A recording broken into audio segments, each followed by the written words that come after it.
It became known for the number of bullets fired. 137 shots. The police chase and shooting also led to a federal investigation.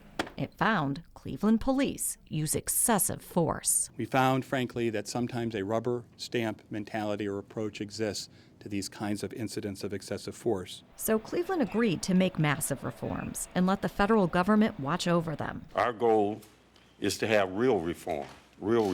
Through a tool called a consent decree. It's supposed to help police change their ways. The goals are tough.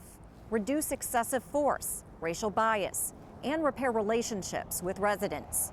So, after almost 8 years, how is Cleveland doing?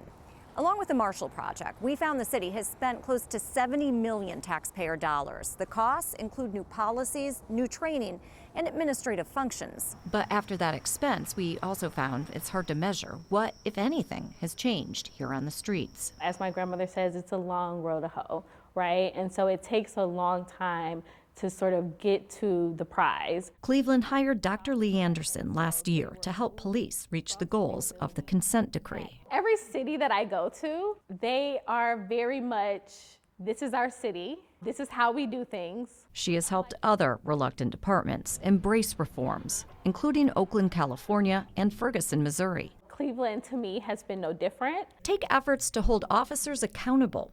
This report says it can still take more than a year to discipline officers. It tells me that there's the appearance that there's still some dysfunction within the process itself. Policing practices expert and veteran Police Chief Tim Longo was part of Cleveland's first monitor team. In consent decrees, monitor teams help police make reforms and report back to the federal government. I shouldn't say I'm not surprised that we're still in the position, Cleveland's still in the position they're in, because there was a lot of work to be done.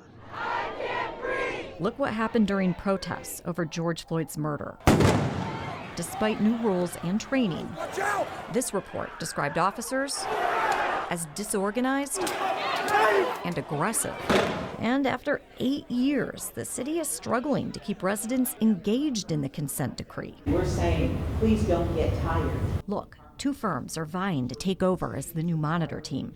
They flew in to meet Clevelanders. Several residents showed up at similar forums. A show of hands, people who were here from the city of Cleveland. But at this one, there were only 4. That tells me that we have a lot of work to do in the area of community engagement. Dr. Anderson says the city is suffering from something she calls consent decree fatigue. Clevelanders are tired. Especially when there's still much to do. Cleveland is so far from reaching the goals of the consent decree, the federal government decided to watch over police until at least the end of 2024, followed by a 2-year probationary period. The price tag? $6 to $11 million per year. I think that telling the community that, it costs, I'm sorry that it costs, but if we don't get it right now, we're going to be very sorry much later.